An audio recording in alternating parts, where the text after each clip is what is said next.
que al dictarse el decreto de urgencia 023/2009, por el cual se priorizó la utilización del gas natural, los contratos de gas ya existentes quedaban resueltos. O sea, se parte de que al emitirse el decreto de urgencia, los contratos vigentes se resolvían y, en consecuencia, partíamos de cero. Esa es la premisa en la cual se sustenta el informe final. Y esa es una interpretación que permite sostener, en consecuencia, que al dictarse el decreto supremo se reduce la capacidad de gas que podía ser orientada al mercado nacional. Esa es la tesis que se sustenta en la denuncia que motiva justamente nuestra presencia el día de hoy. ¿Y por qué es equivocada, señorita presidenta y señores congresistas, esa tesis?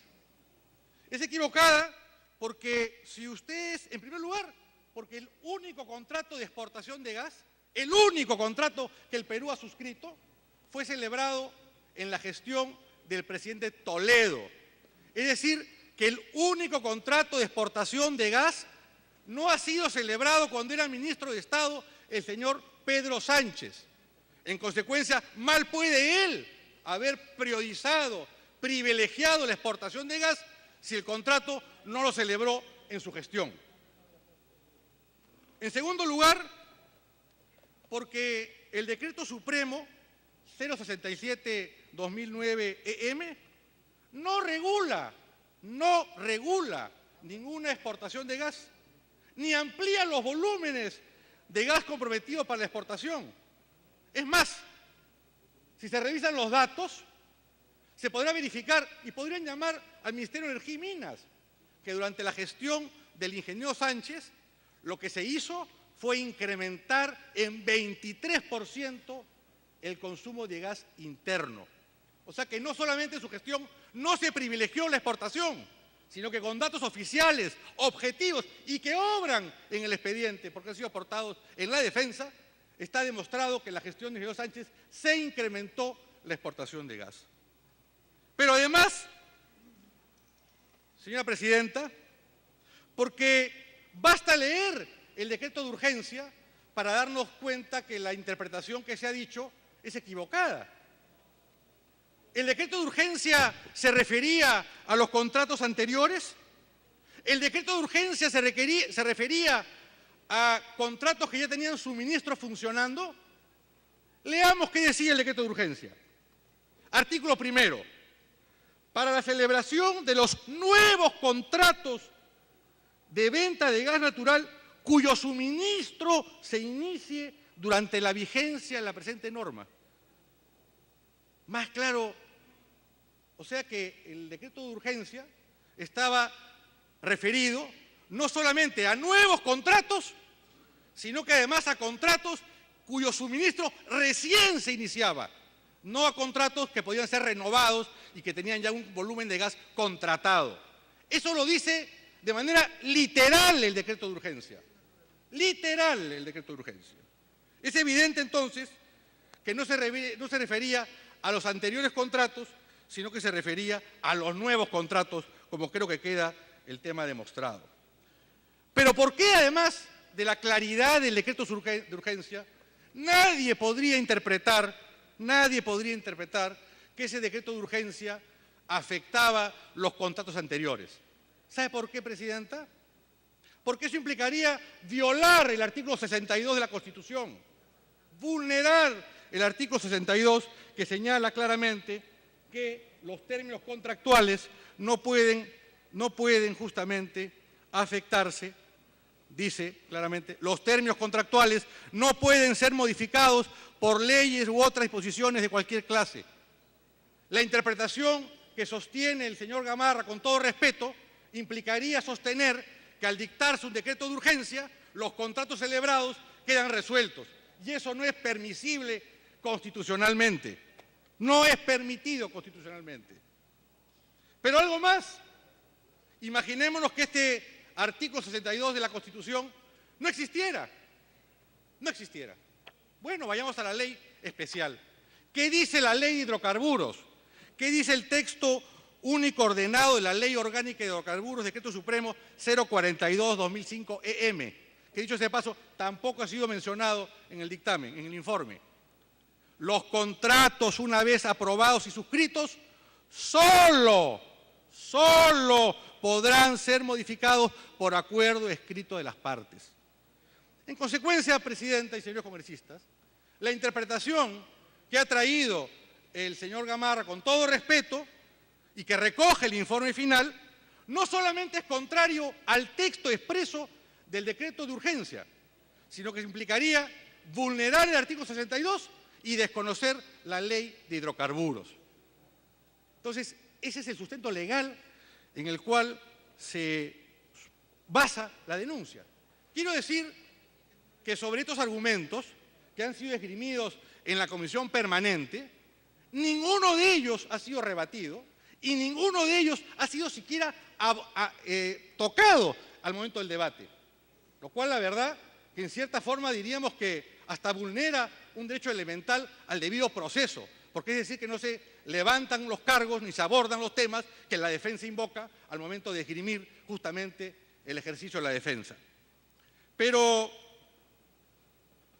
hay algo insólito, Presidenta. Si usted lee, o si ustedes leen, señores congresistas, la página 23 del informe final, en la página 23 del informe final se dice que la vulneración del decreto supremo al decreto de urgencia se sustenta en que en el decreto supremo se invoca el artículo 62 y que al invocarse el artículo 62, según el cual los contratos no pueden ser afectados por disposiciones legales, se frustra la posibilidad de afectar los contratos ya celebrados. O sea, el sustento de la denuncia es que el invocar un artículo constitucional convierte al ministro en un infractor de la Constitución. Una cosa pues absurda, de locos. ¿Qué dice el artículo, la página 23 del informe final? El decreto supremo 067 no solo redujo físicamente la oferta del volumen de gas natural, sino condicionó su venta a merced y al amparo de la voluntad de clientes que contaban con contratos de gas. Paréntesis, eso dice la ley de hidrocarburos, señor. La ley de hidrocarburos, no la voluntad del ministro.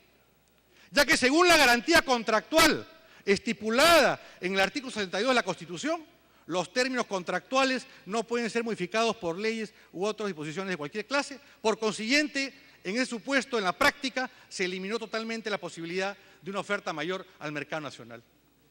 O sea que el sustento que el propio dictamen final reconoce es que al invocarse el artículo 62 se viola la Constitución. ¿A ese nivel podemos llegar, señora Presidenta? Sinceramente, por favor. Pero hay algo adicional. Hay un error de carácter técnico, porque aquí hemos escuchado que se ha reducido la capacidad de gas. Yo creo que en el parte legal he demostrado claramente cómo la interpretación esgrimida es totalmente, diríamos, carente de sustento. Pero ahora vamos a ver cómo también lo es de la forma técnica. Porque el informe final trae un cuadro que hace aparentar como si con un dispositivo habría más capacidad de gas que con otro dispositivo. Y ese cuadro trae información falsa. Quien está preparado ese cuadro ha sorprendido al Congreso. Pasemos, señorita Presidenta.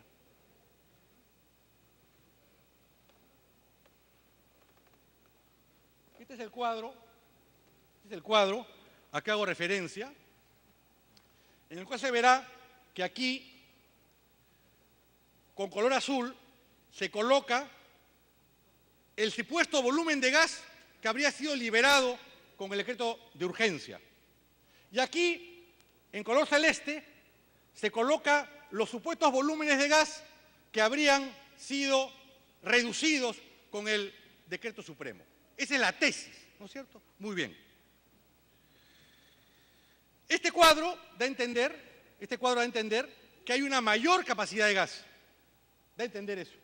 Y es un cuadro equivocado que se ha mencionado y que ningún congresista, ni en la comisión de acusaciones, ni en la comisión permanente, ha sido capaz de levantar técnicamente. Miren, toda la capacidad de gas del Perú, toda, absolutamente toda, son 1.241 millones de pies cúbicos de gas por día. Toda la capacidad, toda. No hay más gas. Siguiente, Erika. Esa capacidad, ¿cómo se distribuye? Con 490 millones de pies cúbicos que corresponden a los contratos firmes, el take of pay. 490 millones que están comprometidos con contratos firmes, con contratos celebrados, con contratos heredados en la gestión del señor Sánchez. Además, tenemos 589 millones comprometidos para la exportación, con un contrato no celebrado por el ingeniero Sánchez, también heredado, y tenemos 162 millones de pies cúbicos que estaban comprometidos para la industria petroquímica. Sumamos todo, 1.241 millones. Entonces, si la capacidad total de producción de gas en el Perú estaba comprometida, el íntegro del gas estaba comprometido, ¿cómo se puede sostener que con un dispositivo se redujo esa capacidad? ¿Cómo? ¿De dónde? ¿Por arte de qué? ¿Sabe cuál es el error, señorita Presidenta y señores parlamentarios? Que se considera que hay 116 millones de pies cúbicos adicionales. Y no son adicionales, son parte de los 490 millones de pies cúbicos que estaban con contrato vigente. ¿Qué es lo que buscaba el decreto supremo? Y quizás ahí viene el error, inaceptable, evidentemente. ¿Qué buscaba? Buscaba que habiendo contratos celebrados con un volumen de gas comprometido, pero que no se utilizaba ese volumen de gas, esa diferencia no utilizada fuese derivada al consumo nacional. Eso es lo que se buscaba. Es decir, alguien tenía un contrato, imaginémonos, por 100 millones de pies cúbicos, pero en la práctica usaba 60. Lo que se quería con el decreto supremo y el decreto de urgencia es que los 40 no utilizados vayan al mercado local. Eso es lo que se buscaba. Al señor Gamarra, congresista, le extraña, se sorprende cuando dice, y se pedía además el voto favorable, la opinión favorable del contratista que había contratado el millón de gas.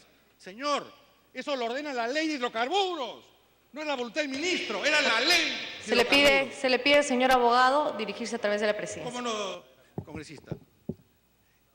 Presidenta, eso lo decía la ley de hidrocarburos, no lo decía la voluntad del ministro. O sea, acá parece que el invocar la ley y cumplir con la ley implica ser infractor. No es posible, pues. No es posible. Entonces, en conclusión, porque quedan pocos minutos. Uno, no se produjo la reducción del volumen aplicativo de gas. No hubo ninguna reducción. Segundo, no se vulneró la garantía de suministro de gas natural en el mercado interno. Y tercero, no se postergó el abastecimiento para el mercado interno para privilegiar la exportación. Como repito, en el Perú hay un solo contrato de exportación de gas que no fue celebrado en la gestión del señor Sánchez, que vino en la gestión del señor Toledo. Consecuencia, mal puede haber privilegiado el contrato. En segundo, no se puede sostener que al haberse dictado un decreto de urgencia quedaban resueltos los contratos. Eso implica no solamente no haber leído el decreto de urgencia, que hablaba de nuevos contratos y de nuevos suministros, sino desconocer la Constitución. Pero, finalmente, Presidenta, el decreto supremo no ha sido cuestionado judicialmente. Nadie ha planteado un cuestionamiento. Es una norma que no mereció ningún tipo de objeción legal. Y yo quiero decir sobre este particular que el Congreso no puede tener una aplicación con criterios disímiles. Yo acá tengo 4 acusaciones constitucionales que han sido calificadas y han sido archivadas por la Comisión Permanente, 4, contra los exministros de este gobierno, Jiménez Mayor, Castilla Rubio, Pedraza Sierra, contra el ministro Jiménez Mayor, Castillo Rubio, Pedraza Sierra, Cateriano Bellido, contra el exministro Cateriano Bellido, Pedraza Sierra, Jiménez Mayor, Castilla Rubio, contra el ministro Jiménez Mayor, Castillo Rubio, Cateriano, Pedraza. Denuncias 139, 122, 137, 138. Estas 4 denuncias han sido archivadas por la Comisión Permanente porque se ha sostenido válidamente que la emisión de un decreto supremo o el cuestionamiento de si un decreto supremo vulnera o no vulnera una ley no puede ser materia de acusación constitucional. O sea que acá tenemos un doble rasero, un criterio distinto. Si el cuestionamiento viene a ministros del actual régimen, no procede la denuncia porque no hay tal infracción. No cabe esa infracción. Y se invoca además correctamente en un precedente del Tribunal Constitucional. Pero si la infracción se atribuye a un ministro anterior, aunque no se haya cuestionado el dispositivo, aunque el dispositivo tenga una interpretación como he señalado, no, ahí sí procede infracción indirecta. No hay infracción indirecta, dicho ese paso. ¿Hay infracción o no hay infracción? ¿No? Entonces, Presidenta, yo creo sinceramente que el Pleno del Congreso debe, en primer lugar, desestimar el pedido de infracción que se ha formulado, debe demostrar un criterio uniforme, no puede aplicar criterios disímiles a situaciones similares y debe sustentar, en todo caso, si es que considera que hay una infracción, en hechos concretos. Aquí lo que ha sustentado carece de todo fundamento jurídico y fáctico, por lo que le pido a los señores congresistas que, ejerciendo de manera responsable la labor que la Nación les ha otorgado, realmente desestimen la denuncia formulada. Muchas gracias. Ha culminado la exposición de la defensa. En consecuencia, invitamos al señor abogado para abandonar la sala de sesiones para poder iniciar con el debate. Suspendemos por breve término.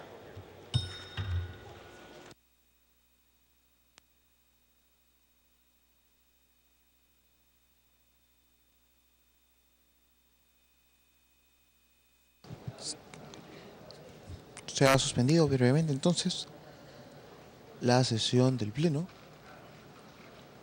donde ha expuesto hace unos minutos el abogado del exministro de Energía y Minas, el señor Pedro Sánchez Gamarra. Minutos antes hizo la exposición de la acusación constitucional el congresista Teófilo Gamarra, quien señala que el decreto supremo firmado por el exministro aprista desnaturaliza un decreto de urgencia, que además es ilegal e inconstitucional, señaló el congresista Gamarra, ya que, según manifiesta, postergaba el abastecimiento nacional de gas natural, privilegiando la exportación a otros países.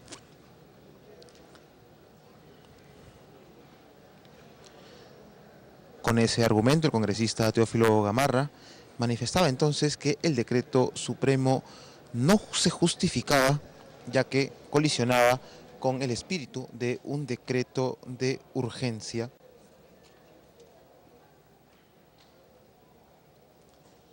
Además agregó que mediante medios de comunicación el entonces ministro siempre manifestó que existían suficientes reservas, por lo cual esta acusación constitucional contempla el pedido de 5 años de inhabilitación. Sin embargo, en la defensa, se reanuda la sesión.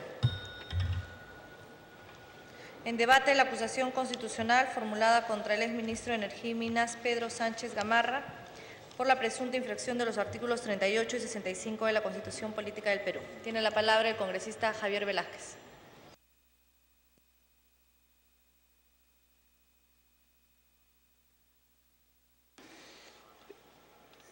Gracias, Presidenta.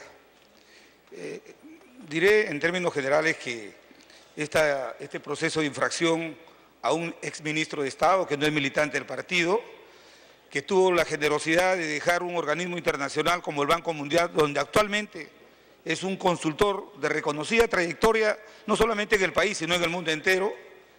Fue convocado, no por un primer ministro aprista, sino por el ahora colega parlamentario Yehuda Simons, para colaborar en un tema que él conocía, que era el sector energía y minas. Y fíjense la paradoja, muchos de los parlamentarios que han acompañado esta acusación constitucional, sí convalidaron su trabajo de este gran funcionario público peruano que durante la década de los 90 se encargó de pilotear el proceso de privatización en el país, que dio muy buenos resultados para consolidar el modelo económico por el cual transita nuestra patria por más de 20 años. Por eso es que es necesario, señor Presidenta y colegas parlamentarios, establecer claramente que la motivación que lleva esta acusación por infracción constitucional no tiene nada que ver con los argumentos insostenibles, débiles, carentes de veracidad, propuestos por el encargado, por la Comisión Permanente para sustentar esta acusación. Y algunos otros colegas dirán cuáles son verdaderamente las motivaciones, que son muy extrañas y alejadas de los argumentos que se han dado. Pero bueno, se trata de un juicio político, y en un juicio político ponemos en la misma canasta razones y pasiones, porque será al final de cuentas la historia la que reivindicará a los peruanos que sabieron actuar en defensa de los intereses de su patria. Quiero decir que tanta es el desconocimiento de aquellos que sustentan la acusación, es que se han prendido de este argumento de decir que el ministro Sánchez fue un antipatriota, porque permitió que se hicieran contratos mayores para sacar el gas del mercado interno y entregarlo a la exportación. Nada más falso. Los argumentos que hemos escuchado en la Comisión Permanente son de aquellos demagogos que sin leer los fundamentos de una acusación dicen, sí, han afectado y han entregado el gas y por eso ha vulnerado la soberanía nacional. Falso. Primero, porque no han leído el decreto de urgencia. El decreto de urgencia que es la norma que se da justamente para responder a un contexto. El año 2009, las normas que se dieron para regular la capacidad de producción de gas habían sido rebasadas. Entonces, peligraba el suministro del gas. Dele tiempo. El suministro de la producción del gas en el mercado interno, porque el único contrato, como ya se ha dicho, que se hizo para la exportación de gas fue en el gobierno del presidente Toledo. Y fíjense, han pasado tantos años y el señor Gamarra no ha mostrado un informe del Ministerio de Economía de su gobierno que diga que se le entregó a la exportación un pie cúbico más de gas del que se les había otorgado en el gobierno del presidente Toledo. O sea, hoy día van a condenar por homicidio a una persona que lo acusan, pero que no aparece el muerto. No aparece el muerto. Y quiero decir, Presidenta, en primer lugar, que las imputaciones que se hacen son genéricas. Se dice que el ministro Sánchez habría vulnerado el artículo 44, los deberes primordiales del Estado, y que los que sustentan, el congresista que ha sustentado sobre los deberes primordiales del Estado, también le hago recordar que debería leer también la parte referida a los deberes primordiales de defender la familia y no agredirla. Dice, vulneró el artículo 45, dice, el poder del Estado emana del pueblo, quienes lo ejercen lo hacen con las limitaciones y responsabilidades de la Constitución y la ley. El artículo 51 sobre la jerarquía de las normas jurídicas y el artículo 65 sobre el interés de los consumidores. En primer lugar, señora Presidenta, una infracción constitucional una imputación de infracción a la Constitución tiene que estar revestida de una característica fundamental, les guste o no les guste. Hoy día votarán, pero el Poder Judicial corregirá esa decisión. Toda imputación que se haga, ya sea de un delito o de una infracción a la Constitución, tiene que estar premunida de esta garantía, de este principio de derecho que se llama de tipicidad, de principio de derecho de tipicidad. Yo no le puedo decir, te acuso Yehude Simón porque has vulnerado la soberanía nacional. ¿Y cómo lo he vulnerado? No lo sé, pero has vulnerado la soberanía nacional. Tiene que haber una imputación concreta. ¿Y eso dónde está consagrado? En el artículo 2 de la Constitución. Nadie será procesado por acto de omisión que al tiempo de cometerse no esté previamente establecido en la ley de manera expresa e inequívoca. Esta acusación no tiene una imputación concreta y ya lo ha dicho el Tribunal Constitucional, que en el tema de infracciones constitucionales se tiene que establecer claramente cuáles son las infracciones a la Constitución. Pero lo más importante, en todo proceso sancionador, judicial, administrativo, electoral y en este tema parlamentario, toda sanción que se le va a imponer a una persona tiene que contar con un elemento fundamental que es la motivación. La motivación. ¿Y dónde está la motivación? No hay motivación. El señor Gamarra y los que acusan dicen, lo que han hecho es sacar gas del mercado interno y entregarle el gas de exportación. ¿Y dónde está el informe del Ministerio de Economía que los que exportan gas exportaron un pie cúbico más? ¿Dónde está el contrato que supuestamente autorizó a liberar más gas para exportación que el que se autorizó en el gobierno del presidente Toledo? No lo hay. Y no lo hay porque no existe. De tal manera que no hay motivación a un proceso sancionatorio como esto, y eso es terrible y gravísimo. ¿Y saben dónde parte el error? Y de ese error se han prendido los adversarios personales del exministro Pedro Sánchez, que han utilizado este mecanismo para tratar de inhabilitarlo. Es desconocer algo que es elemental. Este decreto de urgencia surge ante una emergencia que se presenta. La capacidad de producción de gas corría peligro y había que satisfacer la demanda interna. ¿Para qué? Para cubrir el mercado interno y el consumo de gas interno.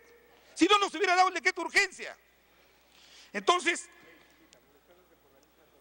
¿en qué parte del decreto de urgencia se autorizan nuevos contratos? Lo que hizo el decreto de urgencia fue priorizar ante esa eventualidad que se presentó del desabastecimiento, de la falta de suministro de gas en el mercado interno. Se dio el decreto de urgencia para priorizar el suministro del gas. ¿Y qué se priorizó? Lo que dice el decreto de urgencia: los concesionarios de distribución del gas natural destinado al servicio público.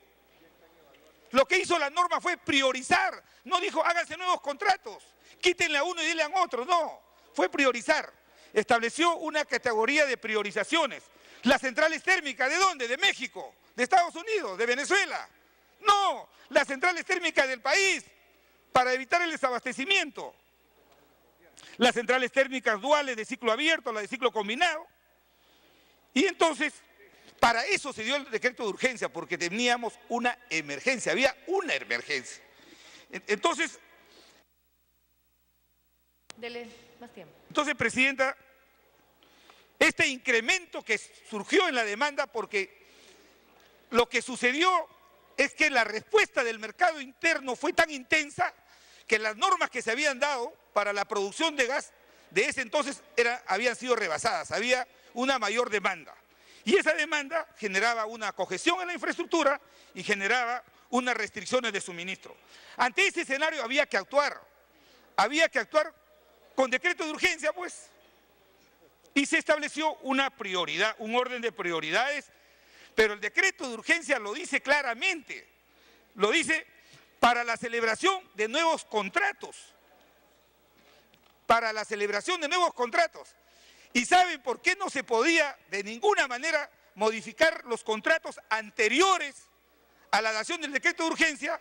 Porque un estudiante de Derecho sabe, por elemental conocimiento del derecho, que los contratos ley aquellos que suscribimos en el gobierno del presidente Fujimori para garantizar estabilidad en la economía, los contratos ley, de acuerdo al artículo 62, cuando se pactan válidamente, no pueden ser modificados unilateralmente.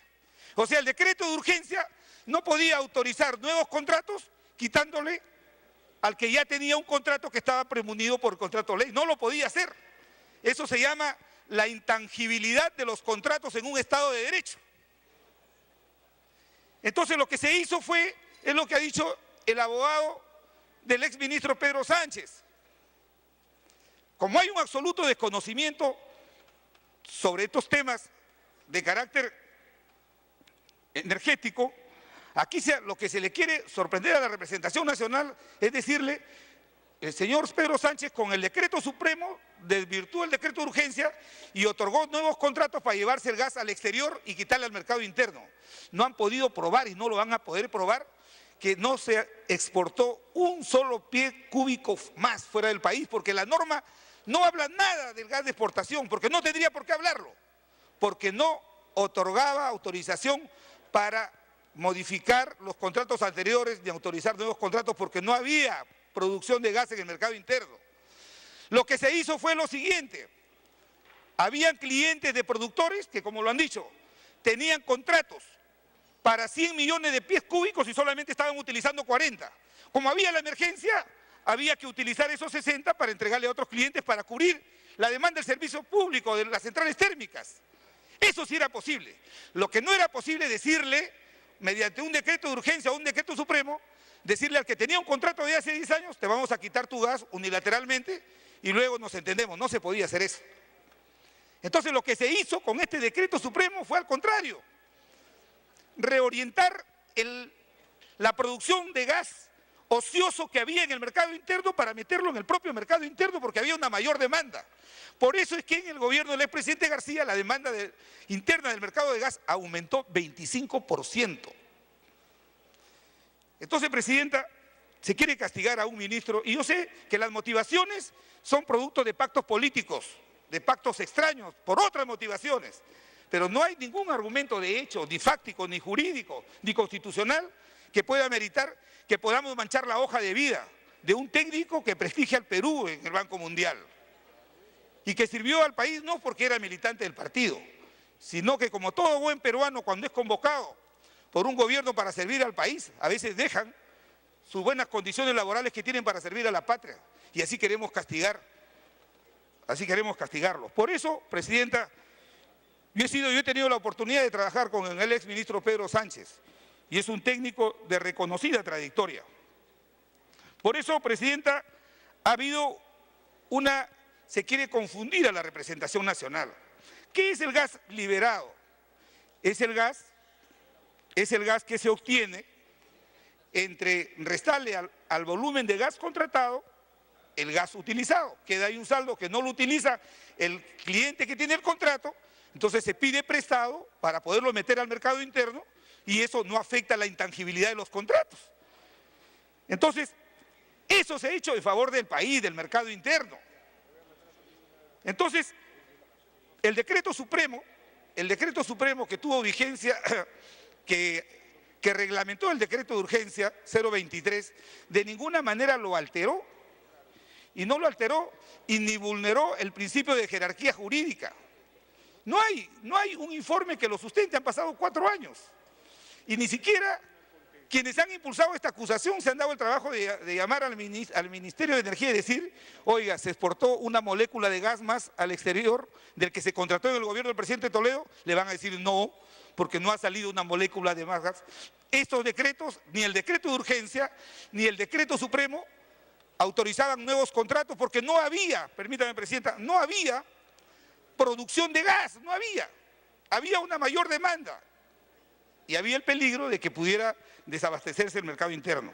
Entonces, señora Presidenta, si no hay motivación en el procedimiento sancionatorio, si no se ha establecido cuál es el hecho concreto en virtud del cual se le va a imponer una sanción de inhabilitación a un peruano por 5 años en la administración pública, ¿cuál es el hecho concreto? El decir, vulneró el artículo 42 porque no cumplió con los deberes fundamentales del Estado. ¿Cuál deberes? Entonces, señora presidenta, no se puede utilizar estos procedimientos constitucionales como herramientas encubiertas de venganzas personales. Y por eso, señora presidenta, yo sé que la representación nacional, muchos de los colegas nos van a acompañar para desestimar y mandar al archivo esta propuesta de acusación constitucional. Por último diré, señora presidenta, que el decreto supremo 067-2009 tuvo dos características. Atender las prioridades del mercado interno. Y si esto es falso, que alguien me demuestre concretamente que se sacó una molécula de gas del mercado interno para llevarlo al exterior. No tienen cómo probarlo, porque para eso no fue el decreto supremo.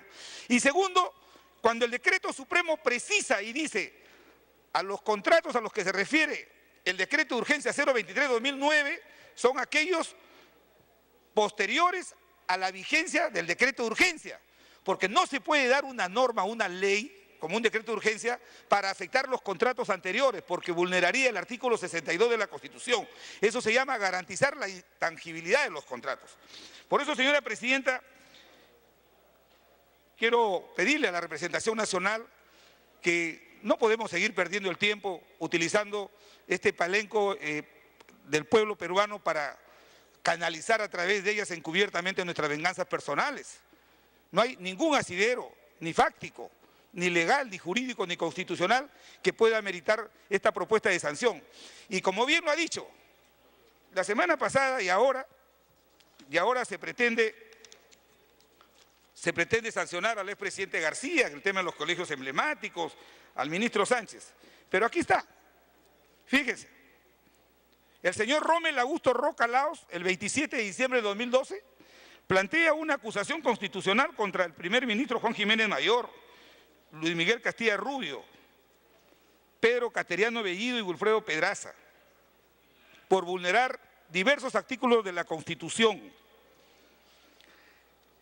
¿Qué dice la Subcomisión de Acusaciones Constitucionales para declarar improcedente esta acusación constitucional planteada contra estos exministros? Y quiero que quede constancia de ello, porque no podemos tener un doble discurso. La Comisión de Constitución se ha pronunciado, la comisión presidida por el congresista Yatas del Partido Nacionalista, se ha pronunciado de que en un informe en el caso de la sentencia Tineo Cabrera, que esta no es vinculante. Pero fíjense el fundamento que da la comisión presidida por Marco Falconi y suscrito a este informe que manda el archivo esa acusación constitucional. ¿Quiénes la suscriben? La reconocida y prestigiada congresista Marisol Espinosa Cruz, la presidenta del Congreso Ana María Solórzano, el señor Teófilo Gamarra, Vidaurre contra Vidaurre, Rolando Reátegui, Víctor Andrés García Belaúnde, Esther Capuñá y José León Rivera, mandan al archivo por improcedente. ¿Y cuál es el argumento que dan en este informe para mandar al archivo la acusación constitucional contra estos ministros del régimen? Dicen, adicionalmente, el Tribunal Constitucional en el expediente 00156-2012, PHC-TC, en su fundamento 15, es la sentencia Tineo Cabrera. Señala textualmente, dice, cuando se controla la constitucionalidad de una norma con rango de ley, se enjuicia la legitimidad formal y o material de la norma, mas no el comportamiento de quienes la propusieron, aprobaron, suscribieron o refrendaron. Aquí se quiere castigar al exministro Sánchez, dice, por expeditar un decreto supremo. Dice, el Tribunal Constitucional y el fundamento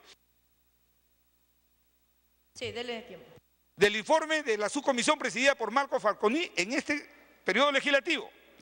Dice, la producción o creación de normas inconstitucionales no supone per se infracción a la Constitución en los términos del artículo 99 de la Constitución.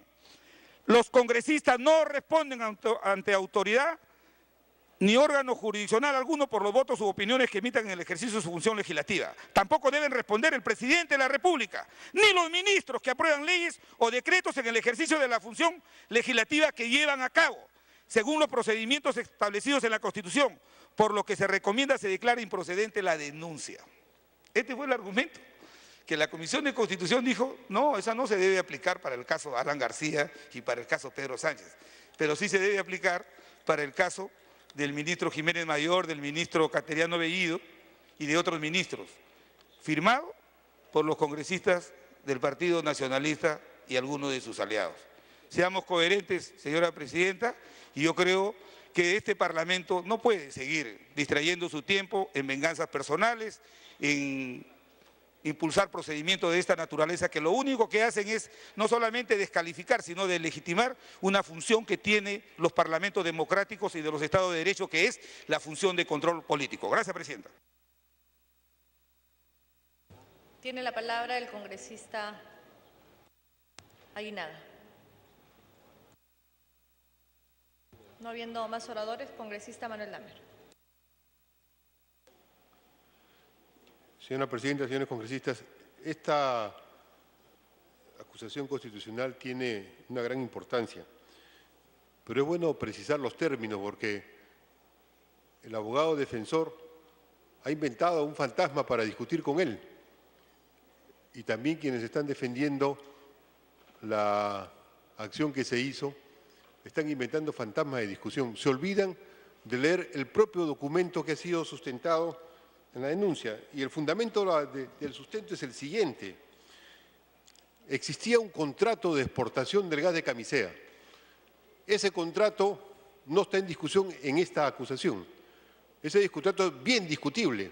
Hay un conjunto de temas que están en debate sobre la suscripción para poder comprometer una cantidad de trillones de pies cúbicos del lote 88 que estaba dedicado exclusivamente a la exportación, al mercado nacional para comprometerlo a la exportación. Pero eso no está en discusión ahora. Una vez hecho el contrato y ya en camino el contrato de explotación del gas de camisea, que comprendía el mercado nacional y el mercado externo y la autorización de exportar, crece la demanda interna. Y cuando crece la demanda interna es que viene justamente este caso. Se da un decreto supremo para ordenar las prioridades del mercado interno.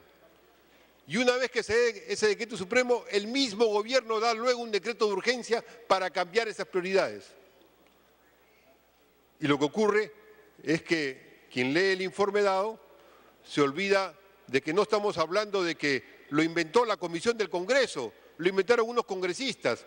Hay informes oficiales de Perú Petro que dice de manera expresa, según lo que señala el propio documento, el contratista, según el acápite 5.11 del contrato, tiene la obligación de abastecer al mercado nacional, al mercado interno hasta por un volumen de 6.83 TCF, dentro del marco del Plan Referencial de Hidrocarburos 2005-2014, tal como se muestra en el siguiente cuadro. Pueden verlo en la página 13. Y señala que las reservas disponibles para el mercado interno eran 6.63 TCF. El propio documento de estudio señala que el contratista, ante sí y porque sí, agarra y declara que no es cierto que haya una demanda interna de 6.63 TCF, sino que el contratista dice, yo necesito para exportar tal cantidad y para el mercado interno le dejo 4.2 TCF. Esto es, desabastezco el mercado nacional. Eso es lo que el contratista plantea, eso es lo que el contratista quiere hacer y eso es lo que el decreto de urgencia le va a autorizar ilegalmente, porque tenía que haber cumplido lo que mandaba el propio contrato suscrito por el contratista, que hacía referencia al plan referencial de hidrocarburos que requería 6.63 TCF. Esa es toda la discusión. Me extraña que el ilustre abogado defensor y los otros defensores no mencionen los documentos de Perú Petro, no mencionen las cifras técnicas y digan que hay problemas técnicos. Las cifras son claras, son explícitas y se trata que de discutir si es que hubo más o menos exportación. Eso no está en discusión en este momento.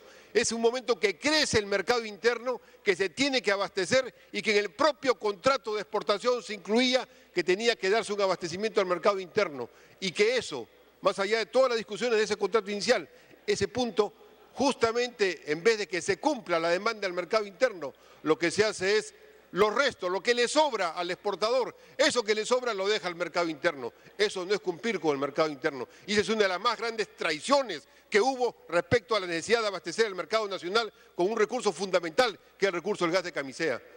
De ahí que, además, en la parte legal, se da primero la priorización con decreto supremo, con un decreto de urgencia, que supone una firma y una responsabilidad presidencial, y luego se da un decreto supremo. No es igual un decreto de urgencia que un decreto supremo. Y con un decreto supremo se pretende hacer los cambios correspondientes para poder facilitar que el exportador no tenga problemas, para que siga haciendo la exportación y se limite la demanda interna y se afecte la propia obligación que el contratista había asumido cuando suscribió el contrato. Esto es, que en su contrato mandaba que tenía que cumplir en primer lugar el abastecimiento de la demanda interna cuando ésta creciera. El fundamento para exportar era crear mercado interno. Y cuando empieza a crearse el mercado interno, en las propias cláusulas del contrato decía, tiene que priorizar el abastecer el mercado interno. Y por lo tanto usted tiene que ver de qué otro lugar saca, cómo invierte, cómo reemplaza los 4 trillones de pies cúbicos del lote 88 destinados a exportación, cómo lo reemplaza. Eso se ha hecho en los últimos años, poquito a poquito, de gota en gota, pero se ha hecho mal, pero se ha hecho, con todas las limitaciones del caso. Bueno, en el tema que estamos viendo, lo que se hizo fue no preocuparle al mercado interno, no preocuparle a la nación, sino que siga la exportación bien, que quien manda aquí en el Perú no es el Estado, que quien manda no son las leyes, quien manda es estrictamente la empresa que está exportando. Por eso me parece adecuado, creo que tiene muy buenos fundamentos legales y técnicos la acusación que ha sido presentada por la respectiva comisión.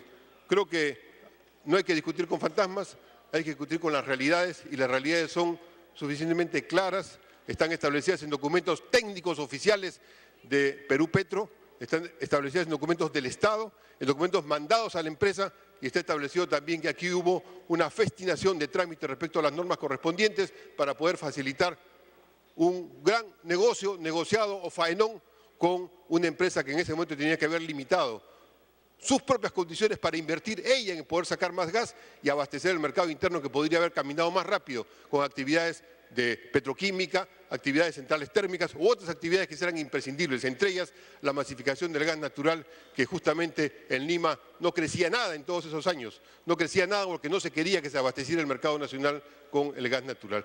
Por eso, señora Presidenta, creo que el Congreso tiene una obligación con la patria de respaldar esta denuncia constitucional y de aprobarla. Congresista Marisol Espinosa.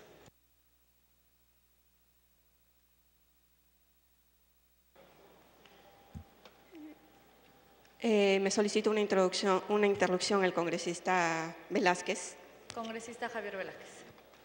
Señora Presidenta, quiero aclarar que tanto el decreto de urgencia 023-2009 como el decreto supremo 063-2009 que lo reglamenta, lo único que establecieron fue priorizar el orden de atención de la producción de gas en el mercado interno. Eso quiero que quede categóricamente establecido, fue lo único que se hizo. No hay un artículo que diga que quítesele al mercado interno para mandar a la exportación o para hacer un contrato de exportación. Por eso que no hay prueba. Repito lo que dije al comienzo.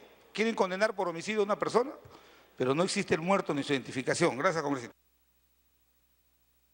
Congresista Espinosa. Muchas gracias. En primer lugar, señalar y rebatir lo que se ha venido señalando hasta el momento. En principio, la demanda constitucional se basa en el informe que había, en el informe Gaffney Klein Associates, que está con fecha 7 de julio en una carta dirigida a Perú Petro. También hay un informe de Perú Petro en una carta sustentada el 22 de julio y adicionalmente señalar cuál fue el problema respecto al tema del gas. El artículo primero del Decreto Supremo 067-2009 modifica a través del artículo del decreto de urgencia. ¿Cuál es el tema aquí? ¿Se vulnera o no se vulnera la Constitución? Tenemos un decreto supremo, el 067, que tenía un mandato, y el decreto de urgencia 023/2009 termina reduciendo el mercado o el universo del decreto de urgencia. En segundo lugar, se habla de los volúmenes del gas natural, y eso está asignado en el artículo 3º, que lo pueden ver también en el informe. El Decreto Supremo 067 vulnera la garantía del suministro del gas natural fundamentalmente para el mercado interno. Por lo tanto, la explicación que nos han señalado se ha referido básicamente a la exportación, y la denuncia se sustenta en la demanda, la reducción a la demanda del mercado interno. ¿Qué señala la Constitución en el artículo 44? La Constitución en el artículo 44 es muy clara y establece como deberes primordiales del Estado garantizar la vigencia no solo de los derechos humanos, sino promover el bienestar del desarrollo integral y equilibrado de la nación. Y dentro del marco del desarrollo integral y equilibrado de la nación está, por supuesto, garantizar el abastecimiento del mercado interno. El Decreto Supremo 067 redujo el volumen de gas, condicionó su venta, y el contratista, según el informe Gartner Klein Associates, se limita y señala cómo se está incumpliendo el acápite 5.11 del propio contrato, debido a que tiene la obligación de abastecer el mercado interno hasta por 6.63 TCF.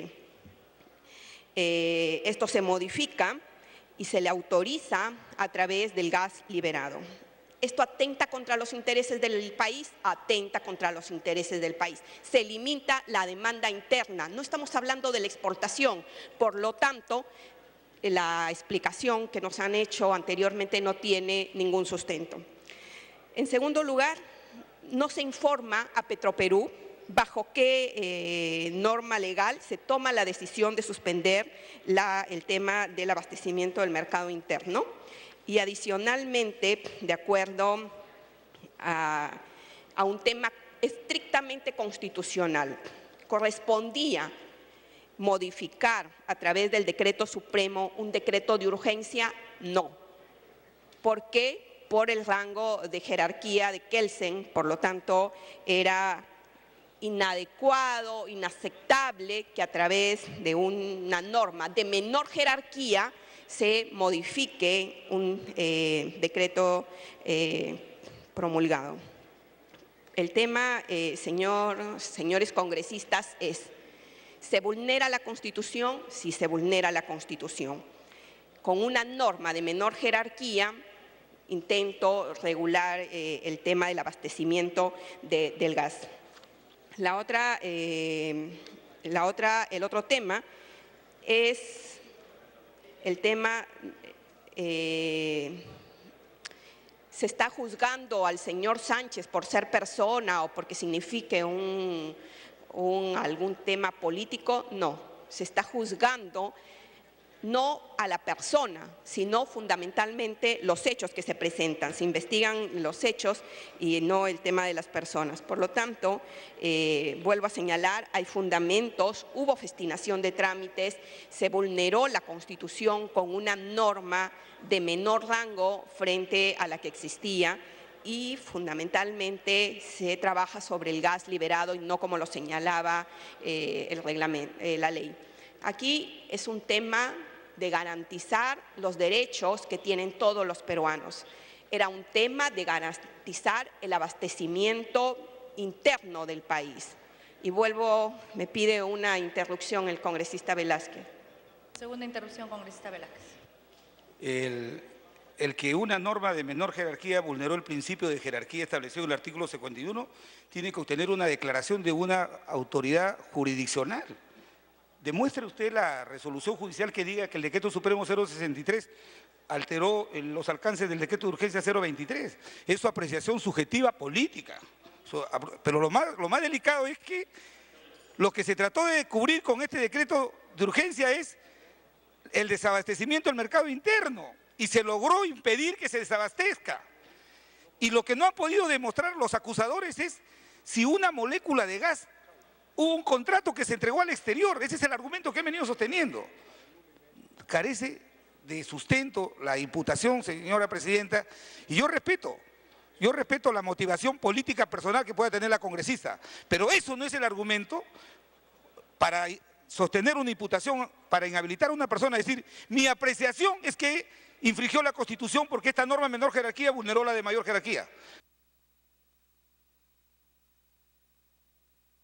Congresista Espinosa. Congresista Velázquez, a través de la presidencia, dígame usted cuál es la motivación política en este caso. Congresista Velázquez. Presidenta, a pesar de que los congresistas no podemos ser interpelados, pero tratándose de una dama y siendo la primera vicepresidenta, tengo que allanarme a responder. Le diré que, claro, esta denuncia constitucional se hizo cuando los congresistas que suscribieron esta acusación alentaban el programa de la gran transformación. Lo hicieron. Por eso que el argumento que se da es el informe Cerda, pero ¿qué declaración hay del tribunal, de un juzgado que haya dicho que el decreto supremo alteró, no cumplió con su función de reglamentar el decreto de urgencia, sino lo alteró, lo desnaturalizó? No lo pueden demostrar, por eso lo digo, al no haber objeto, al no haber motivación de la imputación, sería un abuso sancionar a un funcionario por un hecho que no tiene contenido de infracción a la Constitución. Gracias. Congresista Espinosa. Gracias. A ver, primero la defensa fundamental es a los recursos naturales del país. Y sigo manteniendo la misma propuesta y por eso estoy aquí defendiendo el informe. En segundo lugar, cuando usted señala que no hay documento, hay documentos. En la página 11 del informe, en la sección 2 del informe de Perupetro, se analiza cada uno de los párrafos de la Capite 5.11 que le señala y le otorga al contratista la libre disponibilidad de los hidrocarburos extraídos que le corresponden conforme al contrato, pero además establece que el contratista tiene la obligación de abastecer la demanda interna de gas natural conforme a las normas legales vigentes, es decir, obliga al contratista a abastecer la demanda del mercado interno de la forma como establecen las normas legales vigentes durante la vigencia del contrato. Por lo tanto, tenía que garantizar el abastecimiento a 20 años y en ese momento la norma vigente señalada también y continúa el informe y incluye las reservas probadas, el acápite del capítulo 111 y vuelvo a señalar, aquí la única motivación es la defensa de los intereses nacionales en este momento y en este momento también, que es las reservas, el abastecimiento de la demanda interna del país. El tema no es la exportación, el tema era la demanda interna del país. Gracias, presidenta. Gracias, congresista. Congresista Johnny Lescano.